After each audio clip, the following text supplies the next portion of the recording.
el corazón. Todo lo nuevo, lo que hace noticia, lo más importante, aquí lo encontrarás. Hola Verónica, con toda la energía de quien es para ti, amiga de verdad. Hola Verónica, hola Verónica, hola Verónica, hola Verónica. ¿Qué tal? ¿Cómo están? Un gusto saludarlos. Muy buenas noches. Estamos en un momento realmente tan interesante y tan importante de la historia de nuestro país. Estamos escribiéndola. ¿Se da cuenta usted de eso? En unos años más les contaremos a nuestros nietos, a nuestros hijos, lo que fue el paso de un gobierno socialista de 20 años y lo que significó verdaderamente durante todo ese periodo. Hoy día se ha logrado terminar de escrutar el 100% de los votos en nuestro país. Y yo tengo el privilegio de contar en este momento con el contacto de Gustavo Ávila, el vocal del Tribunal Supremo Electoral, que a unos minutos nada más de dar una conferencia de prensa me otorga el privilegio de poder conversar. Gustavo, qué gusto saludarlo, muy buenas noches. No, muy buenas noches, para mí es un gusto poder conversar con usted, saludarles la primera vez que conversamos y poderle informar sobre el proceso electoral también. Gustavo, me decía que ya estamos con el 100% de las actas escrutadas, que ya tenemos casi los resultados, ya los resultados definitivos. Coménteme un poquito, por favor. Sí, en realidad ya hemos terminado el cómputo nacional, los 9 departamentos han dado por finalizado este cómputo. Ya cualquier ciudadano puede hacer el seguimiento en la página del cómputo de su departamento, incluso puede imprimir el acta, el recinto electoral, hacer un seguimiento de sus actas y bueno, el resultado es que esto asemeja de manera igualitaria los resultados que hemos dado en el CIREPRE, lo cual vuelve a garantizar que nuestro sistema CIREPRE es un sistema altamente seguro y confiable. Sí, porque eso justamente hablábamos con uno de nuestros jefes de prensa acá y me decía, no ha habido una gran variación, ha sido realmente muy cercano a lo que se preveía o lo que ya nos habían dado ese día a las 9 de la noche por el desespero que tiene la población. Podemos calificar entonces como un método súper apto para este tipo de situaciones y se lo aplicará, me imagino, para la segunda vuelta. No, definitivamente. Yo creo que toda la logística del proceso electoral ha funcionado a la perfección y el CIREPRE nos ha demostrado en realidad que es un sistema que lo hemos creado como órgano electoral con nuestros propios funcionarios, tiene mano propia y bueno, ha respondido a las necesidades que nosotros teníamos y obviamente en la segunda vuelta no va a faltar el CIREPRE. Bueno, todo lo que hemos hecho lo vamos a mejorar para la segunda vuelta. Usted comprenderá que los ciudadanos ya se han acostumbrado a esta performance del órgano electoral del día domingo, por lo tanto ya nosotros como órgano electoral hemos dado vuelta a la página, nos ha ido muy bien, pero ahora estamos enfocados en organizar la segunda vuelta electoral, que para nosotros también es un hecho histórico porque nunca se dio antes en Bolivia. Es verdad, ustedes también pasan a la historia de los bolivianos porque van a ser la primera de nuestras instituciones, nuestro tribunal, que hace una segunda vuelta en el país nuevo dentro de la Constitución y que nosotros nunca habíamos tenido esa opción de realizarla. Por lo menos yo en mis tantos años de vida jamás estuve en una segunda vuelta. Sí, cualquier boliviano ahora va a poder participar de este hecho histórico, este hecho democrático. El órgano electoral se compromete nuevamente a organizar un proceso electoral seguro, confiable, transparente en la segunda vuelta electoral y para que los bolivianos ejerciten el derecho más sagrado que tiene un pueblo, que es la democracia. Teníamos problemas, vocal, con el tema de las actas que estaban llegando del trópico de Cochabamba. ¿Cómo se resolvió? ¿Qué sucedió? Me comentaba eso también la presidenta del Tribunal Departamental, doña Sonia Yujra. ¿Se resolvió finalmente el tema? ¿No hubieron mayores incidentes? No hubo mayor incidente. Los 9 tribunales trabajaron muy bien, concluyeron el cómputo de una manera correcta. Nosotros estamos satisfechos por aquello. El día martes le comento que ya hemos lanzado las invitaciones. Vamos a realizar un acto público a las 10 de la mañana en el Tribunal Supremo Electoral, donde vamos a dar a conocer los resultados. Tenemos invitados especiales, autoridades, misiones de observación electoral, los medios de comunicación, ya para cerrar esta primera etapa, y el día miércoles vamos a realizar la convocatoria a la segunda vuelta electoral. ¿Qué ha sido lo más complicado con lo que nos hemos encontrado en esta ocasión?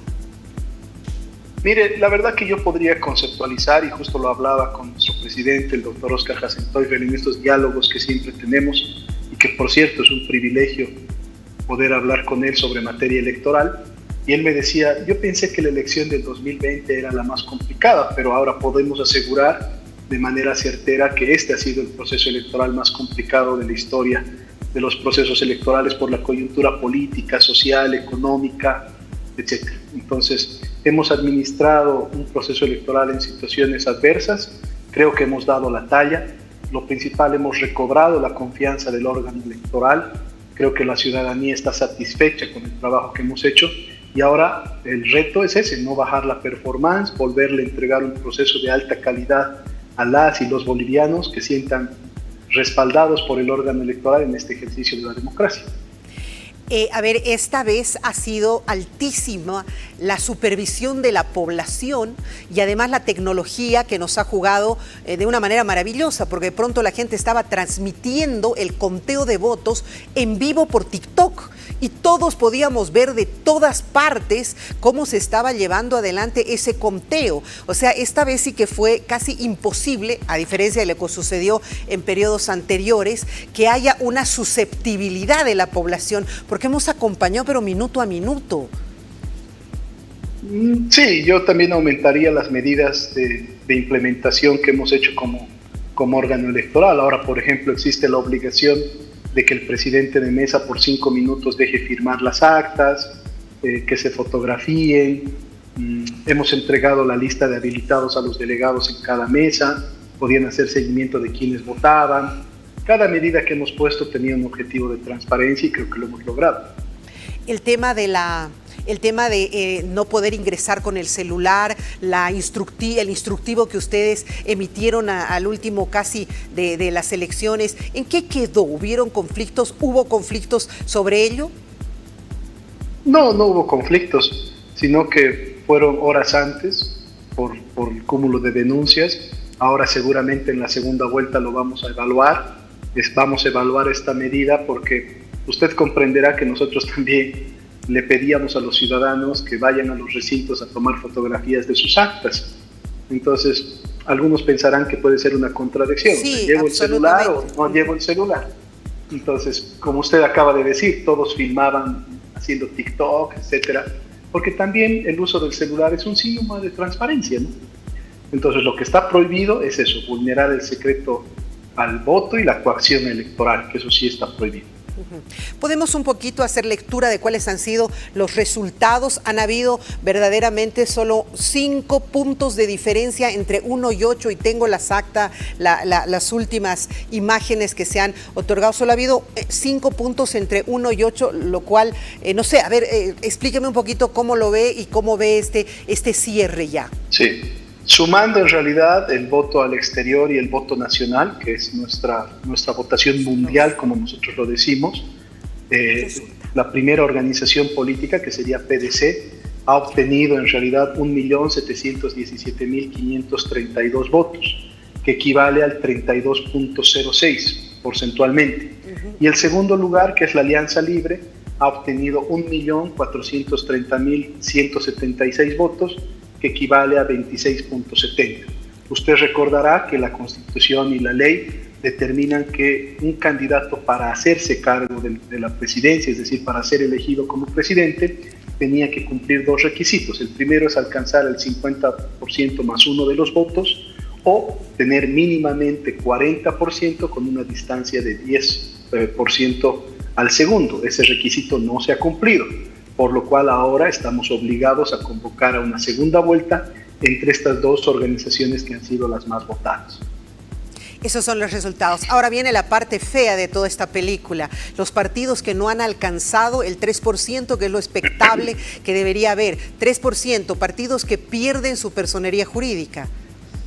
Sí, las alianzas que no han obtenido el 3% perderían su personería jurídica. Ese es un análisis técnico y legal que va a ser en la sala plena una vez que concluya este proceso. En este momento, con estos resultados que tenemos acá, sería el ADN y UCS, ¿cierto? Con ese resultado, como le digo, vamos a hacer el análisis en sala y vamos a dar la determinación. Lo que tiene que tener en realidad certeza el ciudadano es que vamos a cumplir la Constitución y la ley en todo momento para dar cumplimiento a lo que nos exige la norma. Yo, como soy antigüita, todavía digo partidos, pero tiene usted toda la razón. En realidad ya no hay partidos, aquí todos son alianzas. Es interesante. Y otro punto, ¿todavía existe la sanción del pago por la impresión de la papeleta y por no haber alcanzado el porcentaje? No. No. Solamente es la pérdida de la personería jurídica. Solamente. ¿Y por qué se ha perdido esa posibilidad? ¿Ha sido mediante un amparo constitucional? No, es una ley. Recordemos que la ley en actual vigencia es de data del 2010, ya tiene 15 años de vigencia y muchas cosas que hay que modificar. Este proceso electoral junto con las elecciones judiciales nos han obligado a repensar que hay definitivamente muchos artículos de la actual ley que hay que modificar. El presidente, el doctor Oscar Hasselteufel, decía: vamos a entregar un proyecto de ley con modificaciones a los nuevos legisladores y esperamos que este nuevo órgano legislativo, desde el primer día de su mandato, empiece a hacer la modificación a la ley electoral y a la actualización, ¿no? Hay que normar medios digitales, fiscalización, propaganda electoral, esta sustitución de candidatos en 72 horas, el principio de preclusión, el financiamiento del voto al exterior, bueno, tantas cosas que le podría nombrar que hay que modificar, hay que actualizar la norma y para eso obviamente nosotros vamos a remitir la propuesta al legislativo y esperamos que esta instancia considere esa propuesta que estamos haciendo de reforma que tiende a bien mejorar el proceso electoral boliviano. Le cuento, Gustavo, que todo esto ya había la sanción, ya había no poder poner, ya había que tenía que renunciar. Desafortunadamente le metimos un retroceso impresionante y esta ha sido de pronto la elección más flexible que he visto en la historia de nuestra democracia. Sí, no, recordemos que desde el 2010 al 2025 han habido varias elecciones, las del 2014, las del 2020, etcétera, que se aplicaron con la misma norma. Hay que reformarla, hay que actualizarnos y para eso está el órgano legislativo, que son los que tienen esa facultad. Que tiene que hacerlo. Por tanto, Morena no tiene ninguna sanción. Hoy postulo, mañana ya no postulo, imprimen mi cara, me hago famosa un poquito más en todo el país, pero no hay sanción. Eso es lo que establece la norma. Es lo que establece, cierto. No está bien, ¿no? Si usted yo lo reflexiona que de pronto no es lo correcto. Hay muchos vacíos en cuanto a candidatos del partido ganador. En este momento ellos decían que no habían alcanzado a llenar todos los espacios. ¿Qué se hace en esos casos? Recordemos que la ley 1096 y la ley 026 establece que esos escaños le corresponden al partido político. Entonces el Tribunal Supremo Electoral, haciendo una aplicación constitucional y legal, va a determinar la forma de asignar esos escaños, pero al partido político que ha ganado. O sea, el partido tiene la posibilidad de mandar nombres porque eso ya le pertenece al partido. Así lo entiendo. Ya ellos simplemente tendrían que... A ver, perdón. No de mandar nombres, sino de solicitar una habilitación extraordinaria en vista de que ese escaño le corresponde a la organización política y el Tribunal Supremo Electoral va a hacer un análisis de qué escaño le correspondería y la habilitación correspondiente. Entiendo, muy bien. Esto también es algo nuevo, ¿cierto? Es algo que creo que nunca se había dado antes. Se ha dado en algunos procesos electorales, la ley 026 reconoce la habilitación extraordinaria porque se complementa, como le decía, con la ley 1096, o sea, esta ley establece que el escaño, ese puesto, ese curul, le corresponde al partido político. Entonces, ante un vacío, el Tribunal Supremo Electoral, mediante mecanismos técnicos y legales, tiene que asignar ese escaño para que se cumpla la Constitución y la ley. Bueno, entiendo, Gustavo, ya para terminar, que usted va a tener una conferencia de prensa en unos minutos más. Está en Tarija. ¿Puedo saber la razón por qué se trasladan hacia esa región? No, en realidad yo tengo una evaluación el día de mañana con un equipo CIRDE y vamos, en minutos más nos han pedido una conferencia para explicar los resultados, la forma de escaños, periodistas en Tarija, y eso es lo que vamos a cumplir. Última pregunta, ¿se va a mantener el padrón y no va a haber la posibilidad de que la gente se reempadrone en caso de que haya habido una movilidad de vivienda, de domicilio, etcétera? Eso puede que complique porque, bueno, no, hay mucha gente que se traslada, puede que complique, pero no hay opción de cambiar. No, la ley nos obliga y eso tiene un principio, en realidad tiene un objetivo. Cuando nosotros vamos a una segunda vuelta tiene que ser con las mismas condiciones, bajo el principio de igualdad y las mismas reglas de juego. Entonces la ley nos obliga a que tiene que ser con el mismo padrón. Lo que sí también la ley determina es que tenemos que volver a sortear jurados electorales y eso lo vamos a hacer. Eso es lo que se hará. Gustavo, le agradezco infinitamente estos minutos, muy clarificante su explicación. Feliz de usted que está allá en Tarija, lo envidiamos definitivamente, que le vaya muy bien y estaremos pendientes para una próxima oportunidad tenerlo acá en nuestros estudios en el programa. No, ha sido un placer en realidad poder estar con ustedes, es la primera vez, me comprometo ya la próxima semana a visitarla en vivo y poder conversar sobre procesos electorales y la organización, que es nuestra pasión. Hace 23 años que hacemos esto, entonces es algo que nos gusta hacer. Le mando un fuerte abrazo. Igualmente, un abrazo también y gracias en nombre de todo el país por ese trabajo realizado para que nosotros los bolivianos estemos felices en democracia. Hasta cualquier momento, gracias.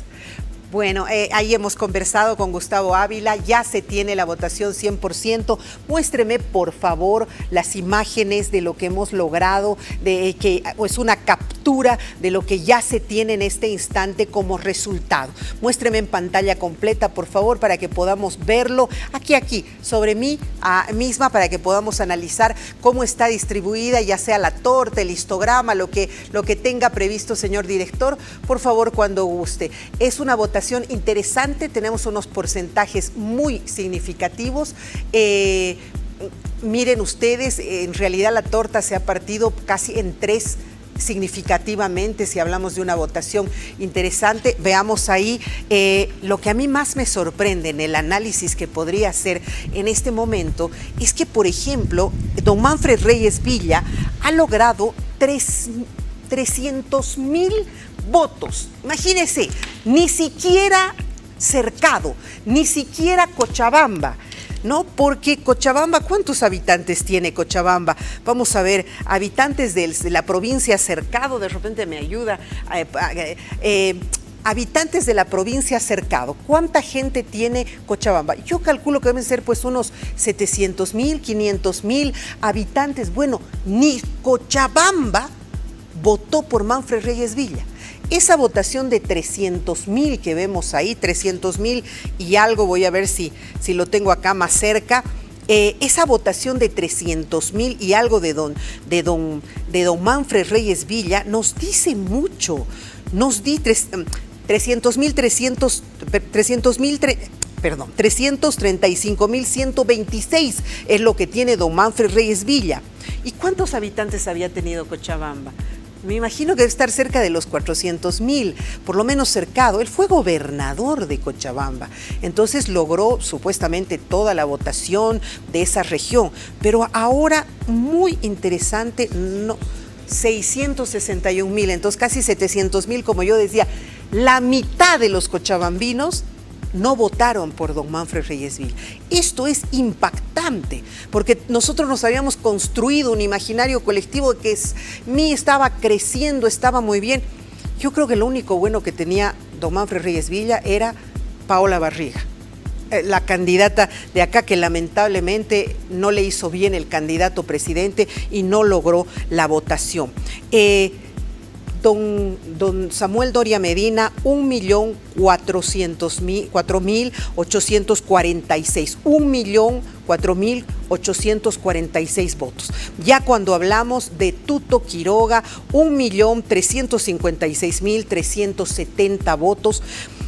Y Paz, el PDC, 1.625.882. Se separan por 300.000 votos. Casi la misma votación que tiene Manfred es la votación que separa a uno del otro, a Tuto de Samuel. O sea, piense usted, mitad de Cochabamba, digamos, media Cochabamba es lo que separa a un candidato de otro, media población de Cochabamba. No alcanza los 10 puntos, como dice la Constitución. Si son 10 puntos, entonces sí ganó este señor, así sea con no sé, 10 puntos y ya listo, suficiente, él ganó, pero no se logró eso. Se tiene de diferencia 5 puntos nada más y eso obliga a una segunda vuelta.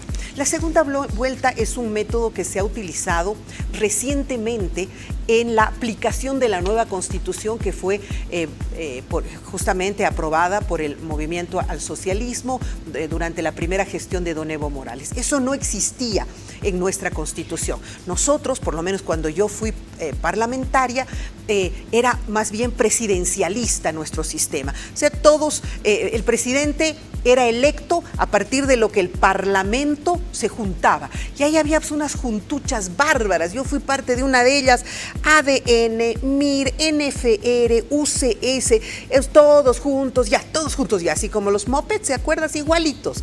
Y sabe que todos ellos se unían, votábamos a voz propia y decíamos por Hugo Banzer Suárez en esa ocasión. Ahora ya no, ahora el Parlamento ya no tiene esa voz. Es muy interesante porque este cambio ya hace que el presidente tenga una absoluta legitimidad por un voto directo y el Parlamento también tenga una presencia interesante por el voto que en la primera vuelta arrastró. Estas son innovaciones, no lo habíamos vivido antes porque las votaciones del MAS eran muy fuertes. La votación de Evo Morales en la segunda presencia política fue altísima, no hubo quien se le acercara ni con 15 puntos. Luego Arce Catacora de la misma manera tuvo una votación muy fuerte que no necesitaba ir a una segunda vuelta, pero esta vez sí. Esta vez sí tenemos que ir a una segunda vuelta. Y vamos a ver nuevamente, por favor, los datos que tenemos en este momento para que podamos entender lo que está sucediendo en nuestro país.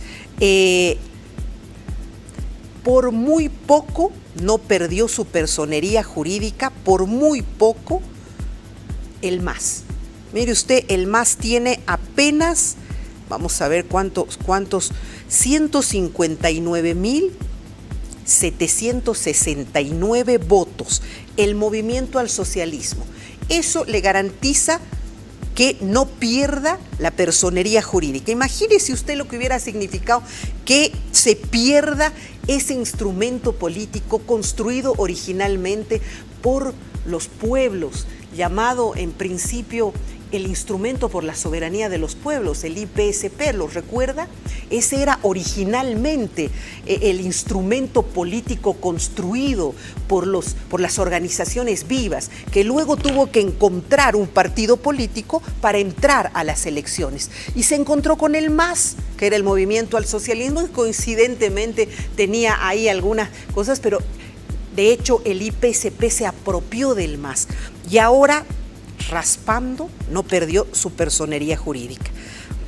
Doloroso lo que ha sucedido con Andrónico Rodríguez, porque recordemos que claro, estoy confundida, ¿no? Es un poquito más el voto. Andrónico ha tenido un voto interesante, 415.614, la otra mitad de Cochabamba, ¿no? Dijimos, Manfred tiene 300.000, la otra mitad, los 400.000, digamos así, no perdió la personería jurídica de Pazzi en este caso, porque no es su personería jurídica, no es su movimiento, no es su partido, no es el partido de Andrónico, es el partido de Félix Pazzi, el tercer sistema que había sido construido cuando él era gobernador. Entonces no fue que suerte, no perdieron. Eso yo creo que hay que aplaudirlo porque de verdad hubiera sido muy triste que Félix Pazzi, habiendo comprometido su partido, habiéndose desprendido inclusive del deseo de él ser presidente, candidato a presidente, y dejar esto en manos de lo que él pensó que eran las organizaciones sociales, votó la otra mitad de Cochabamba y nada más, pero no perdió la personería jurídica. La ADN, segunda vez en la historia que pierde la personería jurídica. Ya perdió en otras elecciones, ¿no?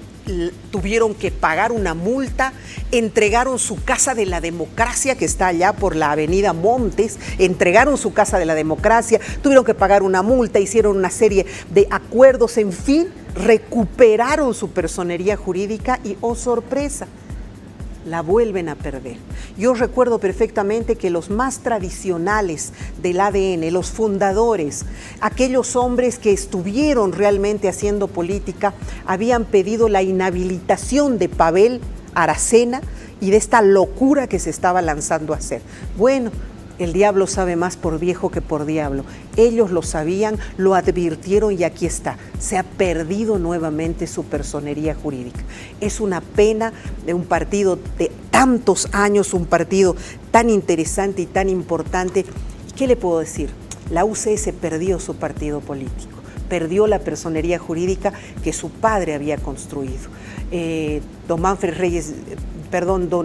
Johnny Fernández construyó su partido político allá por el año 89, un partido político muy comprometido con el pueblo, que era el Condepa del Oriente. Había un Condepa en el Oriente que se llamaba UCS y estaba encabezado por don Johnny Fernández, el papá de este Johnny Fernández. Se perdió la personería jurídica, triste, porque los hijos supieron sostenerla muchos años, supieron sostenerla. El hijo menor también hizo candidatura, la sostuvo, luego se separaron los hermanos, ahora estuvo Johnny, ganó las elecciones de la alcaldía, se lanza a las presidenciales con un poco a topatolondras, que ya están mis candidatos, ya van a sacarse foto, ya tengo la vicepresidenta, muy hacía tropezones, pero lamentablemente no le alcanzó. El pueblo no acepta aquello, no le gusta que al último momento le estén haciendo jugadas, no aceptó y se perdió también esa personería jurídica.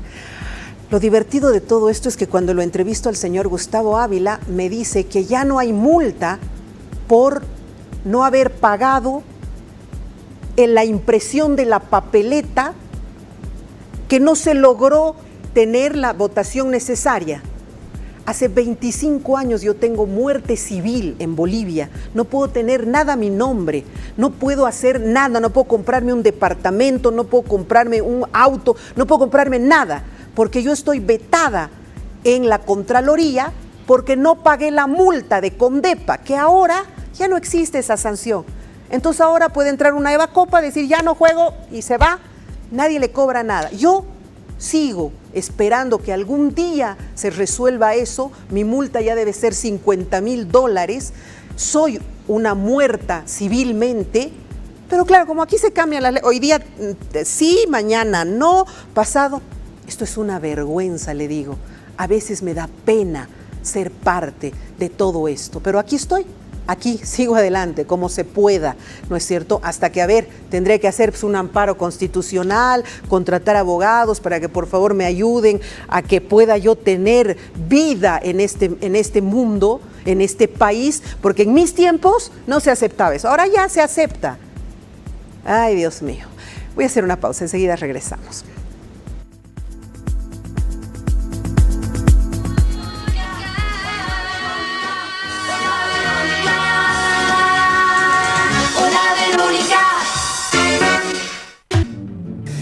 Segunda media hora del programa y voy a saludar muy cordialmente a nuestro coordinador de prensa nacional, Jaime Albarracín, que está conmigo el día de hoy y que agradezco porque vamos a hablar un tema de su gremio y creo que era fundamental que Jaime esté aquí con nosotros. Hola Jaime, ¿cómo estás? ¿Cómo estás, Verónica? Un gusto saludarte, un gusto amigos, amigas, es un placer siempre estar aquí en tu programa, bro. Y voy a saludar muy cordialmente a la presidenta de la Asociación de Periodistas de Bolivia, la presidenta de la Asociación Nacional de Periodistas, Zulema Alanes, a quien doy la más cordial bienvenida. Hola Zule, ¿cómo estás? Buenas noches. Buenas noches, Verónica. Buenas noches, Jaime. Un placer estar nuevamente compartiendo con ustedes.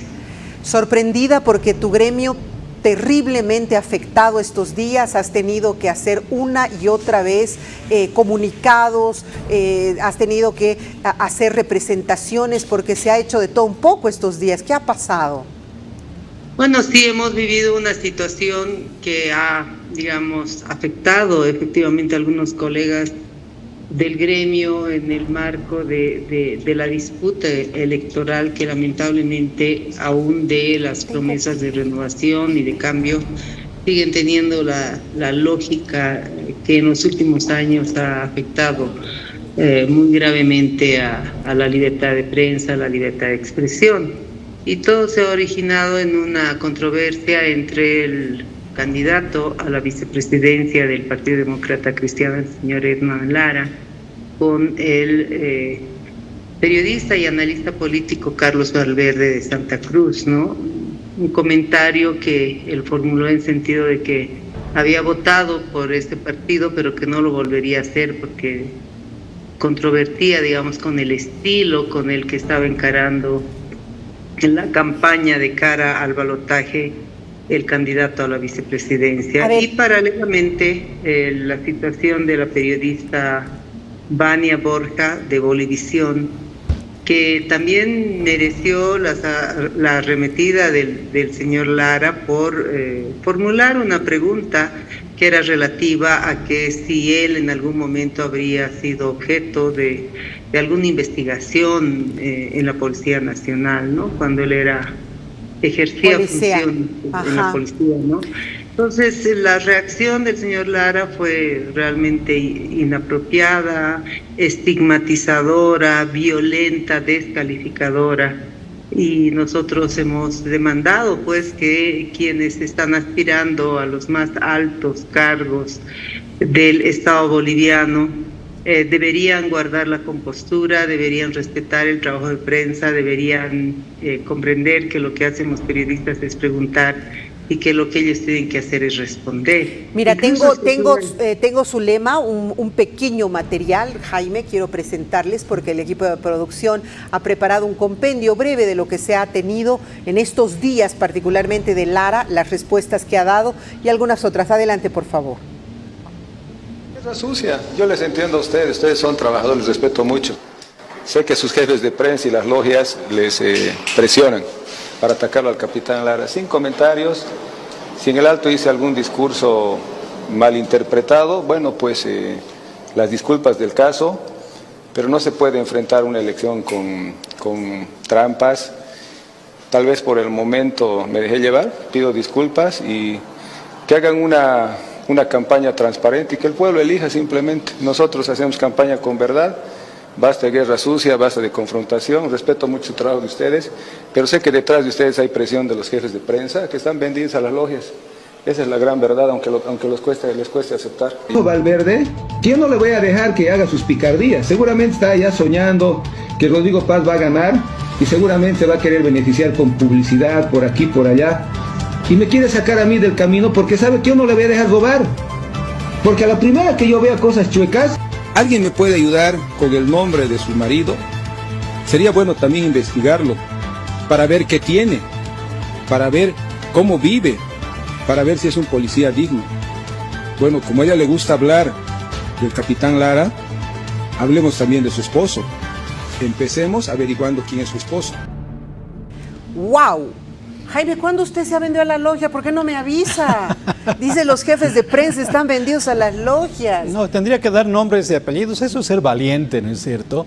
Me parece que es una persona que vive muy al borde de la realidad y ahí está en un ámbito de la ficción también, tratando de justificar lo injustificable. A mí me llama mucho la atención, no sé si coincidirá conmigo su lema. Por ejemplo, Evo Morales asumía que él era el pueblo mismo, ¿no es cierto?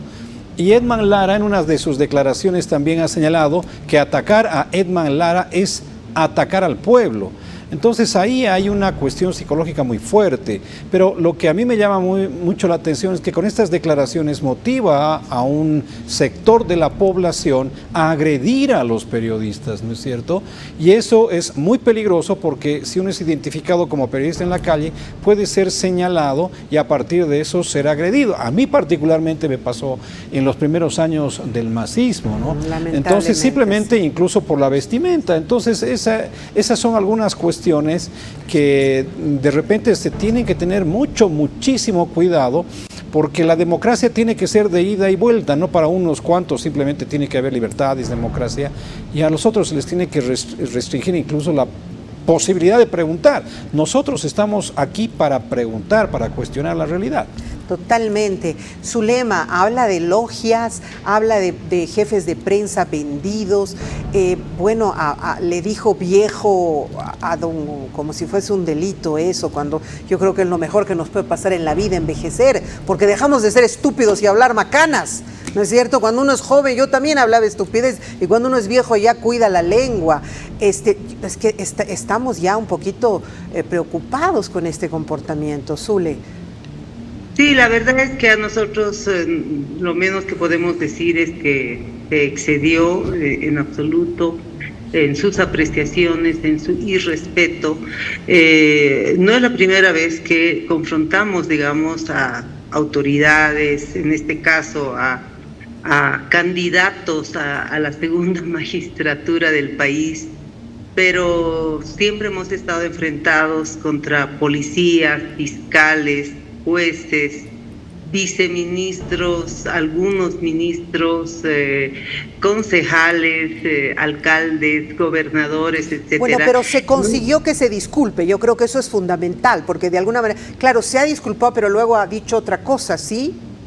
Bueno, sí, esas disculpas que no valen, ¿no es cierto, Verónica? Porque yo no puedo decir, oye, Verónica, me disculpas por lo que te he insultado, y a continuación decir que tú tienes tratos con las logias, ¿no es cierto? Esas son afirmaciones muy temerarias, y además el estilo.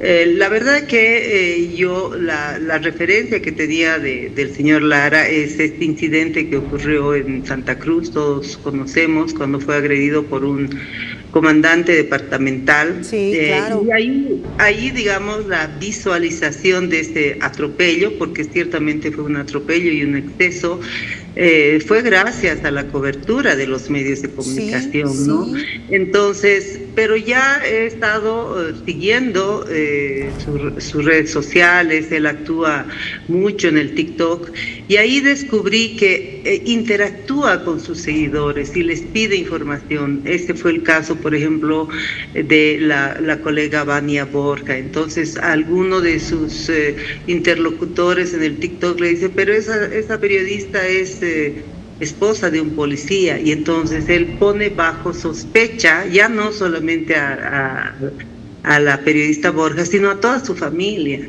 Y entonces vuelve luego en otro TikTok, en otro mensaje, y dice, ya lo he investigado, este sujeto está vinculado y ha trabajado en todas las oficinas corruptas de la policía. Además era un servil de Evo Morales. Con razón esta señora está trabajando ahí, seguramente ha cobrado algún favor porque está visto que no tiene capacidad. Es decir, Verónica, una sucesión de acusaciones y de afirmaciones que él tendría que demostrar. ¿Te das cuenta, ¿cierto? Zulema? A nosotros, los periodistas, nos tienen amordazados diciendo siempre presuntamente, se supone, podría ser, nunca podemos afirmar nada, nosotros como periodistas responsables, ¿no es cierto? Pero aquí en cambio hay piedra libre para el TikTok. No, por supuesto, y lo que yo quiero subrayar es esto que acaba de decir Jaime también, ¿no? O sea, si yo hago afirmaciones tan contundentes y digo, bueno, el jefe de prensa de Palenque TV tiene convenios con las logias, pues eso ameritaría alguna reacción de parte tuya, me claro imagino, que sí, ¿no es cierto? para que demuestre aquello, ¿no? Y para tal efecto me convocarías y me combinarías a demostrarlo. Ahora, claro, él ha tenido el cuidado de no mencionar medios específicos, pero las generalizaciones son muy degradantes también, ¿no es cierto? Porque cualquiera que sea jefe de prensa, como decía Jaime, puede ser señalado. Entonces, yo insisto en esta exhortación que hacía Jaime, lo he mencionado en varios medios de comunicación. Nosotros no estamos en controversia con nadie, no nos involucramos involucramos, digamos, en la controversia política de esta etapa electoral que va a culminar el próximo 19 de octubre. Esa no es nuestra misión. Por eso, en nuestro pronunciamiento hemos hecho también una exhortación y hemos pedido que ojalá que los candidatos se centren, digamos, en un debate, en el debate que la gente está esperando, que es un debate con propuestas, Sería no es un ideal. debate con descalificaciones, etcétera. El país está en un momento muy crítico, pero también tenemos que estar atentos y reaccionar ante cualquier otra diatriba que formule el señor Lara. Y desde cualquier aquí, candidato, no solo él, cualquier candidato. Claro, cualquier candidato, y desde estos espacios que tenemos en los medios de comunicación, en este caso específico, porque él se ha puesto en palestra pública con esas afirmaciones, le pedimos por favor que nos haga llegar los nombres, que revele quiénes son los jefes de prensa que tienen pactos y acuerdos con las logias, porque ya me pongo no solamente como presidenta de la Asociación de Periodistas, sino también como parte del Consejo Nacional de Ética, Verónica, del cual tú también formas. Eso te iba a decir, como miembros del Tribunal de Ética, del Consejo de Ética Periodística, nosotros, Zulema, deberíamos hacer una carta, porque si existe eso, si él sabe que existe eso, nosotros tendríamos que solicitar se abra un proceso, porque no estamos hablando de palabras menores. Si hay jefes de prensa vendidos a las logias, entonces como consejo hagámoslo y hagamos una carta y solicitemos que nos digan para también solicitar al tribunal que se inicie un proceso. Pero más allá de aquello, perdón. Eso es lo que tendríamos que hacer y bueno, creo que ahí está nuestra agenda para la reunión que tenemos el día de mañana, Verónica. Pero, Zulema, si te das cuenta, lo único que le falta a Lara decir es que porque tú eres bolivarista, entonces no tienes derecho a opinar. Y eso sería, no estoy queriendo banalizar el tema, ¿no? Sino el asunto es que hay la posibilidad del disentimiento en esta realidad. Si vamos, digamos, a Estados Unidos como un ejemplo, ahí el Washington Post, el New York Times asumen que, por ejemplo, ellos son, ¿por qué no dicen abiertamente yo soy demócrata, yo soy liberal? Y en función a esta realidad, ellos también expresan su visión de esa realidad. No es el caso de Bolivia, pero lo que yo quiero plantear es que esto es muy delicado porque él va a asumir una alta magistratura del país donde debe velar con seriedad por el manejo de los temas. En el Parlamento hemos visto que hay mucha confrontación en algunos niveles. No me animo a pensar qué es lo que va a pasar si él está ahí. Entonces, también es preocupante y creo, no sé si lo habrá visto Rodrigo Paz, que esto le está restando votos también en función a lo que se viene, ¿no? Definitivamente. Zulema, vamos a cerrar este tema porque me interesa mucho hablar de lo que ha sucedido con esta joven periodista que ha sido agredida en Oruro. Y tengo las imágenes, según me dice nuestro equipo de prensa, que tú nos has hecho llegar y te agradezco. De verdad, es la muchacha la que agreden en Oruro, no son esas imágenes. Por favor, póngame el de la joven. ¿Qué pasó, Zulema? Por favor, rápidamente, coméntanos. Bueno, es la compañera Marcela Crustola. Ella tiene un programa como periodista independiente en TVOR, Canal 15 de Oruro. Estaba a punto de iniciar la emisión de su programa en vivo y de pronto, según ella relató, uno de sus asistentes le dijo: te está esperando un entrevistado, y ella se sorprendió porque no había agendado ninguna entrevista, pensó que lo había hecho otro compañero de trabajo, y cuando ella estaba iniciando, pues este sujeto irrumpió, se abalanzó sobre ella y le emprendió a golpes, ¿no? Provocando que bueno, pierda totalmente el equilibrio, sea botada al piso, etcétera, etcétera. Hoy tuvo que ser internada, lamentablemente, porque tuvo una descompensación, y luego se estableció que este sujeto es un acosador sexual que le hizo propuestas que un día se apareció en su oficina con un ramo de flores. Ella lo atendió pensando que estaba buscando publicidad para una florería. pero luego le dijo que quería salir con ella, le explicó que era imposible, que ella tenía un matrimonio muy bien establecido, y varias veces lo había visto en las cercanías como que merodeando, pero no le tomó mucha atención, ¿no? Hasta que se presentó y no solamente la emprendió a golpes, sino que la amenazó y le dijo, si no sales conmigo eres mujer muerta, ¿no? Entonces fue realmente una situación muy trágica, muy dramática, que da cuenta de que tiene relación un poco también con lo que hablábamos, Verónica. Ya no la pongan la imagen, ya.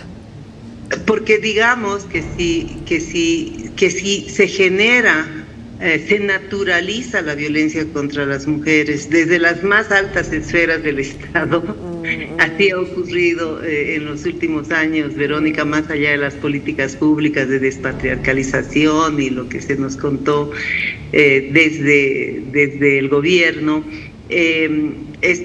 Claro, se crea un sentido común que es más o menos un permiso para agredir, un permiso para este tipo de escenas tan violentas, ¿no es cierto? De verdad, muy violenta. Y sabes que también es una de las situaciones a las que desgraciadamente nos ponemos en riesgo, porque creo que todas quienes hemos estado en televisión hemos tenido acosadores.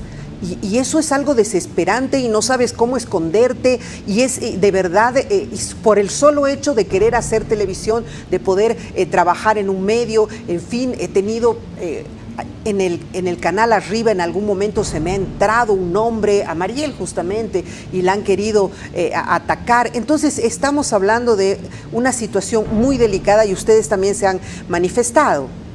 Sí, nos hemos manifestado porque ahí colocamos el acento, es que en el hecho de que se está naturalizando la violencia y se está creando ese sentido, digamos, general que permite pensar que las vidas y los cuerpos y los espacios de las mujeres son de propiedad de alguien, ¿no?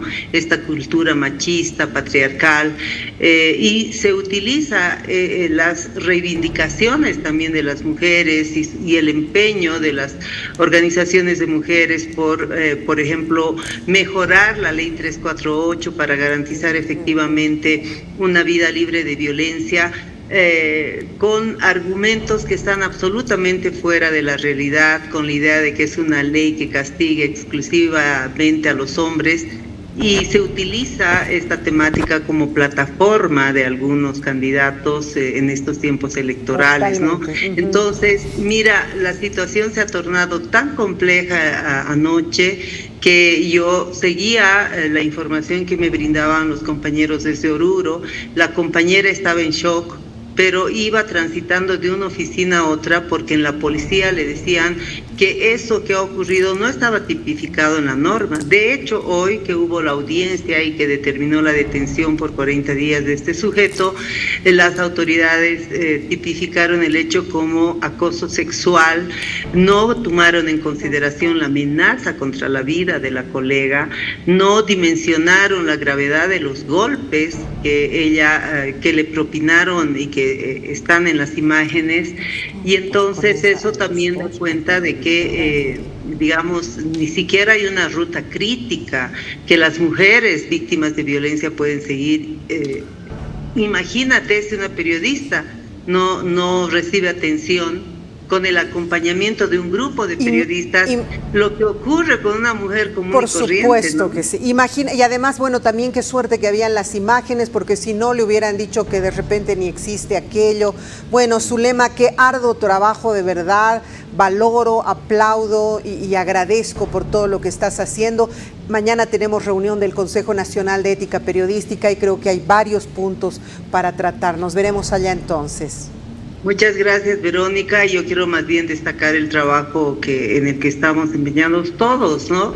Porque siempre que hay un tema que involucra, que cuestiona también, que interpela el trabajo de los medios y el trabajo de los periodistas, creo que estamos haciendo una reflexión en conjunto, porque al final de cuentas todo se orienta a que tenemos que mejorar nuestro servicio a la gente. Totalmente. tenemos que sujetarnos estrictamente al código de ética que regula nuestro trabajo, y tenemos que responder a cualquier digamos, agresión Sí, con totalmente. excelencia, ¿no es cierto? Con Cierto. excelencia. Esa es la perspectiva que tenemos. Mil Muchísimas gracias. Gracias a ti, Zulema, por Buenas todo el noches. trabajo en nombre de los periodistas. Sí, efectivamente, un Buenas saludo a Zulema también. Sabemos que está muy preocupada por estos temas. A mí me llama la atención cómo ha actuado la policía en función a este asunto. Imagínense ustedes que este individuo hubiese tenido un puñal o algo así. Por la situación en la que se ha presentado, de repente la colega no la habría contado. Tienes es toda la decir, razón. no puede ser que esto no se puede minimizar esto como simplemente acoso sexual. ¿Qué están esperando? ¿Que maten a alguien para recién asumir algo? Por favor, esto tiene que tener, sea periodista también o mujer, tiene que tener un nivel de alta sensibilidad en la justicia, ¿no? Es imposible, imperdonable ver lo que ha pasado. Imagínate que en Oruro, porque no saben a dónde, cómo canalizar, a qué artículo, no la atiendan, no la reciban. Y es periodista, como dice Zulema, imagínate lo que hacen con la población o con una mujer de a pie de todos los días. Afortunadamente ahora se están visibilizando estos temas. Zulema ha revivido la Asociación Nacional de Periodistas, le ha dado nuevamente actividad, acción, la ha movilizado, ha realizado pronunciamientos y eso ha hecho que la gente vuelva a acordarse de que somos un gremio. Además estamos unidos, nos juntamos, nos apoyamos y por eso también algunas declaraciones tienen nomás que pedirse. A ver, señor, demuéstreme, dígame quién, cómo, de dónde saca esa información. Definitivamente, no solamente es decir es de una logia, sino decir qué es lo que ha hecho, ¿no es cierto?, para determinar qué nivel de falta ética ha cumplido. Es decir, hay que identificar a la persona, al sujeto, e identificar también el tema en el cual ha incurrido. Entonces ahí, si ha hecho una mala práctica periodística, puede ir definitivamente a los tribunales de ética, Claro puede que acudir, están en plena vigencia, por ejemplo, los tribunales de ética en el caso de La Paz, entonces también se puede acudir a aquello, pero esa es una forma responsable, ciudadana, democrática de exigir la reivindicación de los derechos, pero no puedes actuar libremente diciendo, he escuchado que, o me han dicho que, o eso no es serio, ¿no es cierto? El Consejo de Ética Periodística es para todo Bolivia, ¿no? Por eso está incluida ahí la Asociación de Ética, la Asociación de Periodistas de La Paz, la Asociación Nacional de Periodistas, están otras instituciones de la academia, ¿no Claro. es cierto? Está Asbora, a la que represento. Pero, Verónica, permíteme decir perdón, esto, concluyo sí. esto. Y en algunos casos, nosotros tenemos la potestad de solicitar que se haga de oficio una investigación, supuesto. sin esperar que haya una denuncia sobre el tema. Entonces, en este caso creo que es ideal, porque de oficio, ante una denuncia tan grande, podemos solicitar, se nos aclare y el tribunal actúe en derecho. Pero la ley de imprenta, 200 años precisamente 100 años, perdón, en funcionamiento, y cada alcaldía, cada municipio debe tener su tribunal de ética conformado por un tribunal que esté organizado, y ahí es donde se presentan las denuncias. O sea, eso está funcionando. La ley de imprenta está Cada viva. departamento tiene. Cada municipio Sí, sí. es el que tiene. Entonces, en función de aquello, se puede apelar para que si alguien ha cometido un agravio o ha fundamentalmente lo que es la individualidad del ser, ¿no es cierto? Entonces se pueden presentar las quejas. Se puede. No se puede hablar así. Está muy maltratado el gremio estos días, Jaime. Sí, pero Está maltratado. bueno, estamos muy maltratados desde hace 20 años, nos han mandado, como yo digo, en la universidad al inframundo, pero creo que esta es la etapa y el momento de reconstruir, retomar todo aquello que durante 20 años no hemos podido hacer. Es decir, porque sacamos la cabeza para decir algo y nos venía un mazazo, pero fatal. Ya es ¿no tiempo de cierto? hablar, ¿no? Ya Sí, es tiempo, ya es tiempo pero protestar, yo sí. creo que deberíamos hablar de una reconstrucción del periodismo en función a generar nuevas escuelas, nuevos procedimientos, es decir, manejar los géneros periodísticos, y con eso ya estamos, ¿no es cierto? Cierto. Y eso, por ejemplo, un género que se ha desaparecido es el periodismo de investigación, que había Totalmente. teníamos algunos cuantos que hacían ese trabajo y que era Correcto. brillante, ahora, pero absolutamente nada. Nadie hace Nadie que periodismo. se anima a hacer eso. Nadie, porque bueno, sabíamos en qué vivíamos, ¿no? Pero Claro. nos vamos, Jaime, ¿ya estás Sí, listo para nos irte al vamos. noticiero? Sí, ya me voy al noticiero. Me voy. Bueno, Muchísimas gracias por haber estado con No, nosotros. gracias a ti, muy amable. Hasta que te vayas al otro lado, yo voy a presentar los titulares Por de hoy favor. que están muy interesantes. Hasta mañana, gracias por la sintonía.